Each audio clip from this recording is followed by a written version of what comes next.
Hello बच्चों, अपन इथे class 7चा जो चॅप्टर आहे 11 नंबरचा सायन्सचा cell structure and microorganism हा चॅप्टर इथे बघत आहोत। हा चॅप्टर आपला इथे अर्ध्यापेक्षा जास्त अगोदर इथे झालेला आहे। याचे 4 व्हिडिओ मी अगोदर अपलोड केलेला आहे। 4 पॉइंट्स आपण त्यामध्ये घेतलेले आहेत। आजच्या या व्हिडिओमध्ये आपण युजफुल मायक्रो ऑर्गॅनिझम हा जो टॉपिक आहे तो इथे बघणार आहोत। युजफुल मायक्रो ऑर्गॅनिझम, ठीक आहे, तर सुरुवात करूया। युजफुल मायक्रो ऑर्गॅनिझम यालाच आपण उपयुक्त असे सूक्ष्मजीव असं म्हणतो। मायक्रो ऑर्गॅनिझम म्हणजे काय, तर सूक्ष्मजीव। युजफुल म्हणजे उपयुक्त, आपले उपयोगी असणारे मायक्रो ऑर्गॅनिझम। तर त्यासाठी इथे काही प्रयोग दिलेले आहेत, तर ते प्रयोग आपण इथे बघूयात। बघा इथे काय म्हटलंय की take 2 earthen pots half filled with soil and mark them A and B। त्यांनी काय सांगितलंय की ती 2 कुंड्या मातीमध्ये अर्ध्या भरून घ्यायच्या आहे। मातीने आपल्याला अर्ध्या 2 कुंड्या भरून घ्यायच्या आहे आणि त्यांना त्या कुंड्यांना ए आणि बी अशी नावे द्यायची आहेत। त्यानंतर बघा ए अँड बी केल्यानंतर mix some waste material like garden waste, fruits, peel, vegetable, stores, paper scrap etcetera with the soil in pot A. जी ए नंबरची जी कुंडी आहे त्या कुंडीमध्ये पालापाचोळा, त्यानंतर शेण, व्हेजिटेबल्स, स्टॉक म्हणजे भाज्यांच्या साली, फळांच्या साली, भाज्यांची देठे, कागदाचे तुकडे, पेपर स्क्रॅप इत्यादी सर्व साहित्य आपण त्या ए नंबरची जी कुंडी आहे त्यामध्ये भरायचे आहे। आता बी नंबरची जी कुंडी आहे त्यात काय भरणार, mix things like pieces of glass, scrap metal, plastic bag etcetera. B नंबरची जी कुंडी आहे त्याच्यामध्ये फुटलेल्या काचा, धातूच्या तुटक्या वस्तू, प्लास्टिकच्या वस्तू, प्लास्टिकच्या पिशव्या हे त्या मातीमध्ये आपल्याला मिसळायचे आहे। बघा ए नंबरच्या कुंडीच्या मातीमध्ये आपल्याला हे वरील जे साहित्य सांगितलेलं आहे बघा, भाज्यांची देठ जी असेल, फळांच्या साली, कागदाचे तुकडे, पालापाचोळा, शेण इत्यादी भरायचं। आणि बी नंबरची जी कुंडी आहे त्यामध्ये प्लास्टिकच्या पिशव्या, कॅरी बॅग, त्यानंतर काचेचे तुकडे, धातूचे काही तुटक्या वस्तू ह्या त्या मातीमध्ये मिसळायच्या आहेत। आणि बागेमध्ये बघा with the soil in pot be keep both pots at the same spot in the garden and observe them after 3 to 4 weeks। या दोन्ही ज्या कुंड्या आहे बागेत ते एका जागी ठेवून द्यायच्या आहे आणि 3-4 आठवड्यांनी या दोन्ही कुंड्यांचं निरीक्षण करायचं आहे। बघा did the garbage in pot be remain unchange. काय म्हटलंय की बी नंबरची जी कुंडी आहे त्यातील कचरा तसाच का राहिला असं विचारलंय। आणि ए नंबरची जी कुंडी आहे त्यामध्ये आपण जो कचरा भरलेला होता, गार्बेज भरलेलं होतं, ते कुठे गेलं आणि का गेलं असे आपल्याला प्रश्न विचारलेले आहेत। तर बघा microbes present in soil, drugs etcetera. शेण आणि माती यामधील सूक्ष्मजीव अन्न मिळवण्यासाठी त्यांनी कचऱ्याचं विघटन केलेलं आहे। Decompose the garbage to obtain food material. हा जो ए नंबरची जी कुंडी होती त्या कुंडीमध्ये आपण शेण, माती, भाज्यांची देठ, पालापाचोळा हे सर्व भरलेलं होतं। या मातीमधील जे सूक्ष्मजीव आहेत ते अन्न मिळवण्यासाठी ते विघटन करतात आणि काही दिवसात त्या कचऱ्याचे रूपांतर जे असतं ते उत्कृष्ट अशा खतामध्ये होतो। As a result garbage in soon convert into manure of the best quality and our surrounding are kept clean। काय होतं की या ज्या खताचं रूपांतर जे आहे खतामध्ये, याचं उत्कृष्ट खतामध्ये याचं रूपांतर झालेलं आहे आणि त्यामुळे आपल्या परिसराची स्वच्छता देखील राखली गेलेली आहे। म्हणजे कुंडी ए नंबरची जी कुंडी आहे त्यामध्ये आपण जो कचरा सगळा भरलेला होता, घरातील जे उरलेलं जे खरकट अन्न असेल, उरलेलं अन्न असेल, त्यानंतर भाज्यांची देठ, साली, फळाच्या साली, हे जे सर्व साहित्य ते ए नंबरच्या कुंडीमध्ये मातीमध्ये आपण ज्यावेळेस ते भरलं त्यावेळेस यामध्ये जे सूक्ष्मजीव तयार झालेत त्या सर्व ते जे सूक्ष्मजीव आहे ते अन्न मिळवण्यासाठी त्यांचं विघटन झालं आणि तो कचरा जो आहे त्या कचऱ्याचं खतामध्ये रूपांतर झालं आणि उत्कृष्ट प्रतीचं असं खत तिथे निर्माण झालेलं आहे। यामुळे काय झालंय की कचरा इकडे तिकडे फेकला गेला नाही, कुठे घाण दुर्गंधी पण आलेली नाही आणि परिसराची स्वच्छता देखील त्यामध्ये राखली गेलेली आहे। आता best clip, as in the case of garbage of paper sewage disposal, 2 microbes are released into the sewage so as to help in the quick decomposition of organic compounds in it म्हटलं काय म्हटलंय की कचऱ्याप्रमाणेच इथे सांडपाण्याची देखील योग्य व्यवस्थापन जर आपण केलं, सांडपाण्याचं देखील योग्य व्यवस्थापन केलं तर कार्बनिक पदार्थ खूप लवकर कुजण्यासाठी त्यात सूक्ष्मजीव सोडले जातात. लक्षात आलं? Why should dry and waste be collected separately? ओला कचरा आणि सुका कचरा हा सेपरेटली वेगवेगळा का घेतात? तर आपण इथे बघितलंय की observe the roots of pea, bean and fenugreek plants. What could be the function of the noodles on their roots? पुढे काय म्हटलंय की पुढचा क्वेश्चन काय आहे की मेथी, वाटाणा, घेवडा ह्या ज्या भाज्या असतात त्या रोपट्यांच्या मुळांचे निरीक्षण जर केलं तर त्या मुळांवर गाठी कशासाठी असतात किंवा असाव्यात? तर बघा, we have seen that some microorganisms present in the soil and those in the root nodules of leguminous plants convert atmospheric nitrogen into the compounds. काय म्हटलंय की हे जे कडधान्य आहे त्या कडधान्यांच्या रोपट्यांच्या मुळावरील गाठीमध्ये हे जे आहे पी, बीन, फेनुग्रीक, जे पी, बीन हे जे कडधान्य आहेत, मेथी, वाटाणा आहे यांच्या ज्या मुळावरील गाठीमध्ये त्या तसेच मातीत असणारे काही जे सूक्ष्मजीव हवेतील नायट्रोजन जो आहे नायट्रोजनचे त्याच्या संयुगात रूपांतर करतात. या अगोदरची माहिती जी आहे ती आपण अगोदरच्या पाठामध्ये ते बघितलेली आहेत. This nitrogen compounds help the increase soil fertility and thereby the protein content of the pulses grown in that soil. या संयुगामुळे काय होतं की जमिनीची सुपीकता वाढते आणि त्यामुळे कडधान्यातील प्रथिनांचे प्रमाण वाढण्यास मदत होते. आता खाली एक प्रोजेक्ट दिलेला आहे बघा.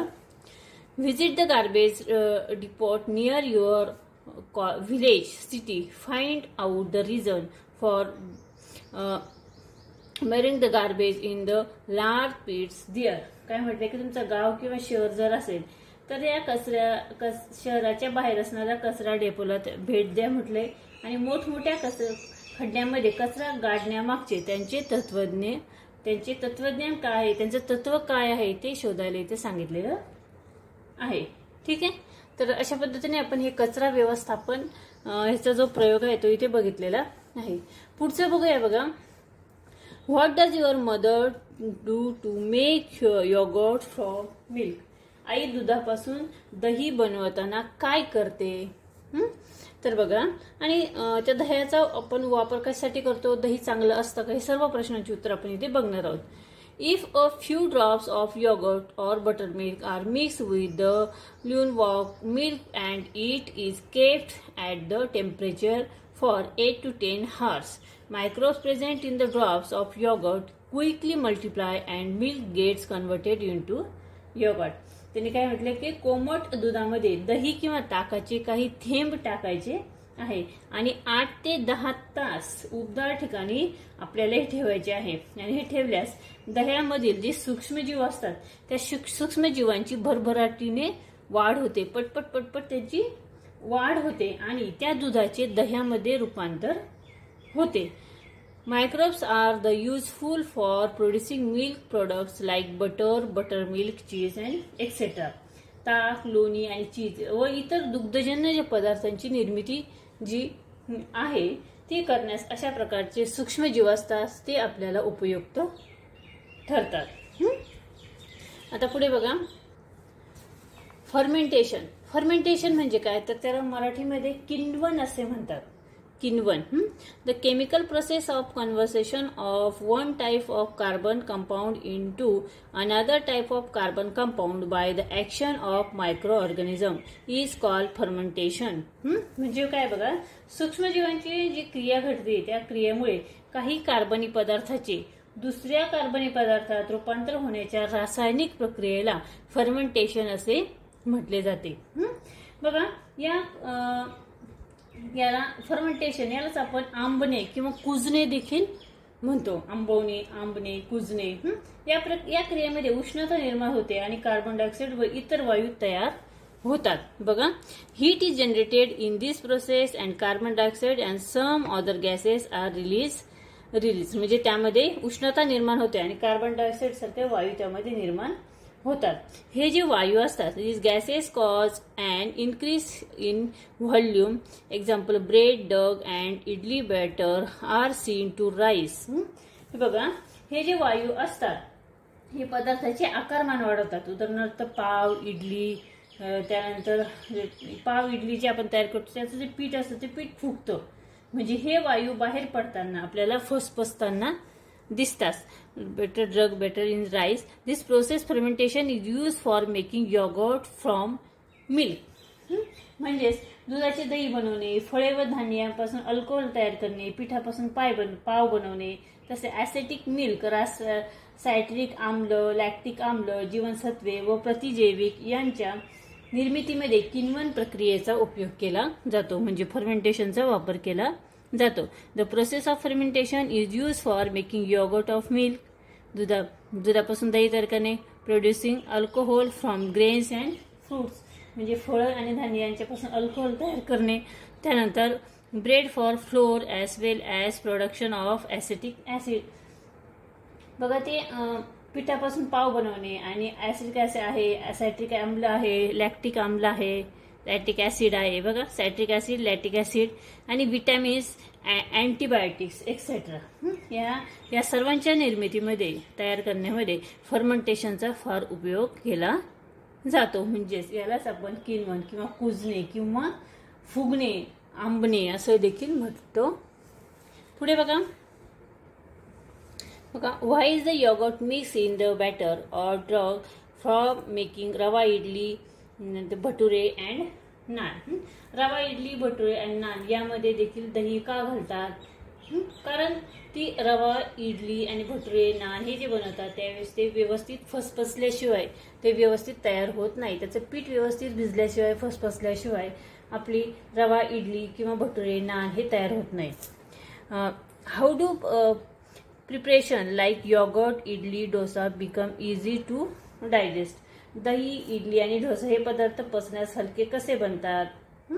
बघा, idli if microbes are allowed to grow in batter, drug, fruits, juices etcetera, they break down these substance producing new compounds as they grow and multiply them in them. This microbial process is used in the production of various common foodstuff. म्हणजे काय तर धान्याची जी पीठं आहेत, त्यानंतर फळांचे रस आहेत, यामध्ये सूक्ष्मजीवांना वाढू दिल्यास स्वतःची वाढ व पुनरुत्पादन करताना हे जे सूक्ष्मजीव असतात ते पदार्थाचे अपघटन करतात व नवीन रासायनिक निर्मिती त्यापासून तयार होते. आणि हा जो गुणधर्म आहे, हा गुणधर्म लक्षात घेता आपल्या रोजच्या वापरातील अनेक असे पदार्थ असतात, व्हेरियस कॉमन फूडस्टॉक, अनेक असे पदार्थ असतात ते सूक्ष्मजीवांच्या मदतीने बनलेले असतात. Sometimes when you are ill the doctor prescribes capsules or injections of medicines like penicillium. ज्या वेळेस तुम्ही आजारी पडता तर डॉक्टर काही वेळेस पेनिसिलियम सारख्या औषधांची कॅप्सूल किंवा इंजेक्शन आपल्याला देतात.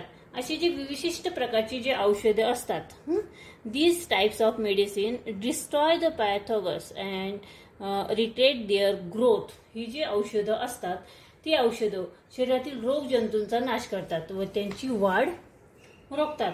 ह्या औषधांनाच आपण काय म्हणतो? They are call antibiotic. त्यांनाच आपण प्रतिजैविके असे म्हणतो. Antibiotics are produced with the help of specific microbes. हे जे विशिष्ट जातीच्या सूक्ष्मजीवांपासून ही अँटीबायोटिक्स तयार झालेली असतात. Diseases like tuberculosis, typhoid, cholera etcetera which were previously considered incurable have now come under control because of antibiotics.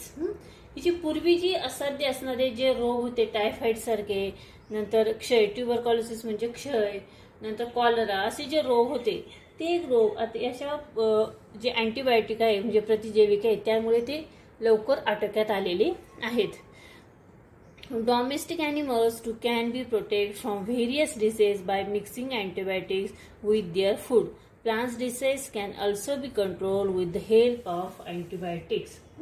पाळीव प्राण्यांच्या अन्नामध्ये देखील ही जी अँटीबायोटिक्स आहे ती मिसळून त्यांनाही रोगांपासून संरक्षण देता येते. वनस्पतींना होणाऱ्या रोगांवरती देखील या अँटीबायोटिक्सने नियंत्रण ठेवता येते. पुढे बघूया. A vaccine is produced in a laboratory with the help of microbes that gives immunity against a particular disease. म्हणजे रोगप्रतिकार शक्ती वाढवणारे जे लस आहेत त्या प्रयोगशाळेत सूक्ष्मजीवांच्याच मदतीने तयार केलेल्या असतात. आणि या ज्या रोगाची लस जी आहे ती अगोदरच टोचलेली जर असेल तर आपल्या शरीराची रोगप्रतिकार शक्ती ही वाढते.